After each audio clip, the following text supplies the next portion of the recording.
Alrighty, I'm going to answer the question, what is mirepoix? What do you do with it, and how do you make it, okay? That's a mouthful, and of course there are multiple long answers for all of those questions. Particularly, what do you do with it, all right?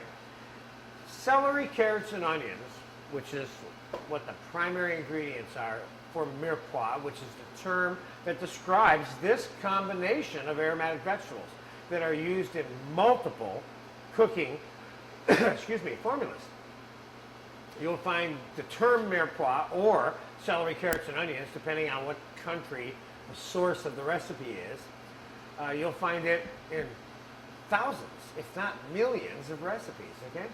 So how to make mirepoix in terms of the size of the mirepoix will always be determined by the final outcome and usage of the mirepoix. For example, if you were using mirepoix for beef stew that was never going to be restrained and regarnished, and you were going to cook onions, carrots, and celery in the stew and serve those vegetables that you cooked in the stew with the stew, then obviously you want to make them big and thick so they'll hold up under all that cooking time and still be in one piece by the time somebody gets to eat it. On the other hand, 75%, I'm guesstimating, the usage of mirepoix usually is made and used for adding flavor and the aromas that come from these three vegetables to whatever it is that you're making, and then the mirepoix gets discarded and it's not used. So in many cases, how it's cut is not as important, except for the amount of cooking time that might be relative to the size of the vegetable. If you're going to make something that only takes 5 minutes to make in a saute pan that you want to put a little bit of mirepoix into, you better make the mirepoix, excuse me, fairly small so that you can extract the flavors from it in a short period of time. And those are the main considerations in terms of the size.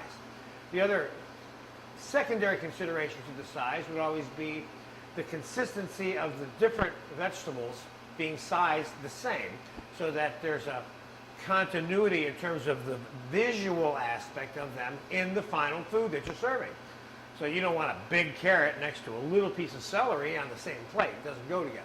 And it doesn't work well for the eye, the beauty of the dish, okay? So we're going to make some medium diced mirepoix quickly, just so you, when you see a recipe or an ingredient in an ingredient list in this particular DVD library that says medium diced, you'll know what medium diced means. But if it says large dice, small dice, fine dice, and so on and so forth, you adjust your cutting size accordingly, okay? So first we're going to medium dice the onion, and just like that's in the how to dice the onion lesson, which is on this in this course, you don't cut the onion all the way through. You see, it's still in one piece here. And then you don't cut it all the way through this way, so that you end up with a diceable thing. Then when you get to this, you dice this by itself. See? So.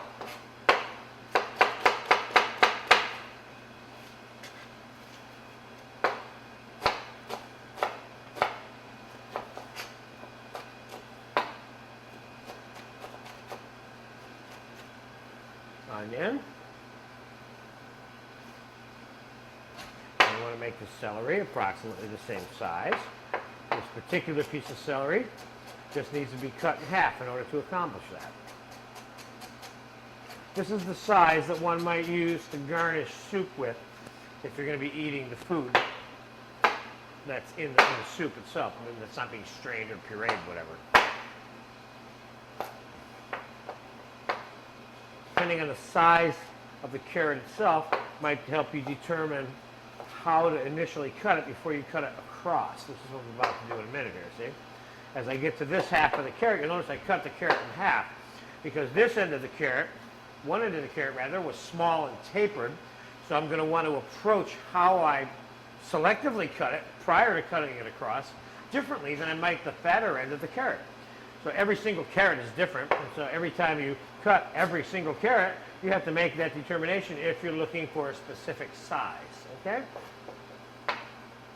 Now I've got something that's close to the same size as the celery there, see? Let's just do that carrot one more time so you'll understand what I mean again, see? See, this is a lot smaller in this end, so we'll cut this in half. We'll cut this half slightly differently. I might be able to get a second slice out of that top half. See, 1, 2.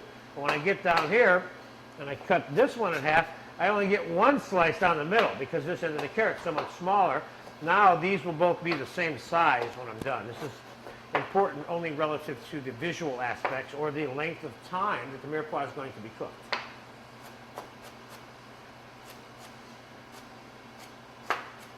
Okay. So, carrot, celery, and onion. The general proportion of these two are not always equal.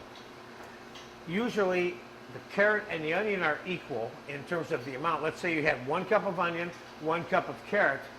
You would normally have only a half to 2/3 of a cup, of celery as part of the basic mirepoix combination. So there's always a little bit less celery in the mirepoix. And so there you go. So if you have a recipe for mirepoix, this is basically what you need. And you can mix it together. And there is a nice little medium-sized diced mirepoix.